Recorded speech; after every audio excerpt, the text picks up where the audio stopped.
बिस्मिल्लाहिर्रहमानिर्रहीम इन्नमल आमालु बिन्नियात सदक़ल्लाहुल अज़ीम इन्नल्लाहा व मलाइकतहु युसल्लूना अलन नबी या अय्युहल्लज़ीना आमनू सल्लू अलैहि व सल्लिमू तस्लीमा अल्लाहुम्मा सल्लि अला मुहम्मदिन व अला आलि मुहम्मदिन कमा सल्लैता अला इब्राहीम वअला आलि इब्राहीम इन्नका हमीदुम मजीद अल्लाहुम्मा बारिक अला मुहम्मदिन वअला आलि मुहम्मदिन कमा बारकता अला इब्राहीम वअला आलि इब्राहीम इन्नका हमीदुम मजीद।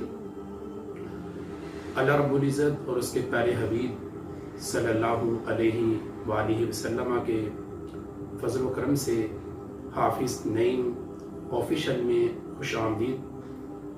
अल्लाह ताला से दुआ है कि जिस नेक काम की नीयत से मैं ये चैनल चलाना चाह रहा हूँ ताकि दीन का, कुरान का पैगाम पूरी दुनिया में आम हो जाए। वैसे तो लोगों ने बहुत सारे काम किए हैं, मेरी नाचीज़ की कोई अहमियत नहीं, लेकिन फिर भी अपनी कोशिश के मुताबिक रसूलुल्लाह सल्लल्लाहु अलैहि वसल्लम का पैगाम और अल्लाह रब्बुल इज़्ज़त के कलाम का पैगाम आप तक पहुंचा दिया जाए, ये मकसद है जिसके तहत मैंने ये हदीस मुबारक पढ़ी कि इन्नमल आमालु बिन्नियात, कि नीयतों का जो दारमुदार, अमल का जो दारमुदार है वो नीयत पर है।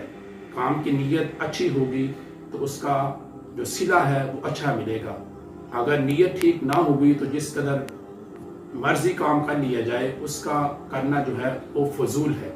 तो इस कार खैर के अंदर इस चैनल के खोलने का मकसद यही है कि पूरी दुनिया जो है उस तक अल्लाह रब्बुल इज़्ज़त और उसके प्यारे हबीब सल्लल्लाहु अलैहि वसल्लम का पैगाम पहुंचा दिया जाए। लोगों की रसूलुल्लाह सल्लल्लाहु अलैहि वसल्लम की स्पेशली उम्मत की इस्लाह हो जाए और हर इंसान जो है वो जहन्नम से बचकर जन्नत में जाने वाला बन जाए। छोटी छोटी नेकियां जो है वो करके जन्नत में जाने वाला बन जाए। कुरान पाक के अंदर अल्लाह रब्बुल इज़्ज़त इरशाद फरमाता है कि मन जाअ बिल हसनति फलहु अशरु अमसालिहा, कि एक नेकी की जाएगी तो अल्लाह रब्बुल इज़्ज़त उसके बदले में 10 नेकियों का सवाब अता फरमाता है। और हदीस पाक का मफ़हूम ये है कि एक नेकी के बदले में अल्लाह रब्बुल इज़्ज़त 10 गुना सवाब अता फरमाता है, 100 गुना या इससे भी ज्यादा अल्लाह रब्बुल इज़्ज़त की ज़ात चाहे तो वो अजर अता फरमाती है।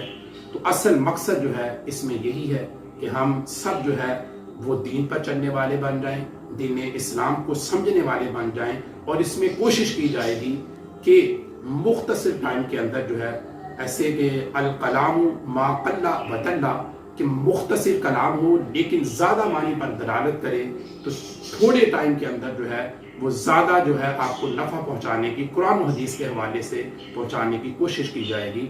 तो इसमें आप लोगों का ताउन जो है वो नहायत ज़रूरी है। आपने मेरे चैनल को सब्सक्राइब भी करना है और बेल आइकान जो है उसको भी जो है क्लिक करना है, उस पर भी बेल आइकान का बटन भी दबाना है। और मेरा मुख्तसर सा जो तारुफ है वो भी ज़रा इस्तेमाल फरमाएँ। हाफिज़ मोहम्मद नईम, जामिया नईमिया से मैं फारिग हूँ, एमफिल और एमए एजुकेशन मेरी क्वालिफ़िकेशन है। तो अल्लाह ताला से यही दुआ है कि अल्लाह रब्बुल इज़्ज़त मेरी छोटी सी काविश को अपनी बारगाह में कबूल फरमाकर हम सब जो हैं इन्नमल मुमिनूना इख्वा के तहत हम सब मुसलमान हैं। और मुसलमान जो हैं वो जसदे वाहिद की तरह, एक ही जिस्म की तरह है।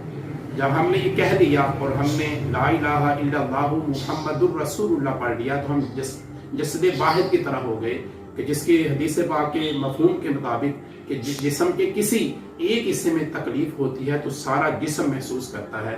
तो असल मकसद यही है कि किसी को भी तकलीफ हो, हम दुनियावी लिहाज से दूसरों का फ़ायदा बड़ा करने की कोशिश करते हैं, लेकिन उखरवी लिहाज से हमारा जो है कोई अमल नहीं है। हम दूसरों को उखवी लिहाज से फ़ायदा नहीं पहुंचा रहे, हमारे अंदर बर्दाश्त बिल्कुल नहीं है। دین ہم نے تھوڑا سا سیکھا ہے اور اس پہ بھی ہمارا عمل نہیں ہے۔ آج ہماری پریشانیاں کیوں زیادہ ہیں؟ معاشرے کے اندر ہر فرد کیوں پریشان ہے؟ اس لیے کہ اس نے اسلام کا دامن چھوڑ دیا، اس نے قرآن کا دامن چھوڑ دیا، اس نے اہل بیت کا دامن چھوڑ دیا۔ رسول اللہ صلی اللہ علیہ وآلہ وسلم نے یہ بات ارشاد فرمائی کہ میری امت جو ہے وہ تب تک گمراہ نہیں ہوگی جب تک وہ دو چیزوں کو پکڑے رکھے گی، ان کی پیروی کرتی رہے گی۔ فرمایا کہ ایک ان میں سے قرآن ہے اور دوسری میری اہل بیت ہے۔ تو ہم نے قرآن کو بھی سیکھنا ہے اور اہل بیت کے نقش قدم پر بھی چلنا ہے۔ تو اس لیے اللہ رب العزت میری اور ہم سب کی بلکہ ہم سب کی اس چھوٹی سی کاوش کو اپنی بارگاہ میں قبول و منظور فرمائے۔ آمین بجاہ النبی صلی اللہ علیہ وسلم۔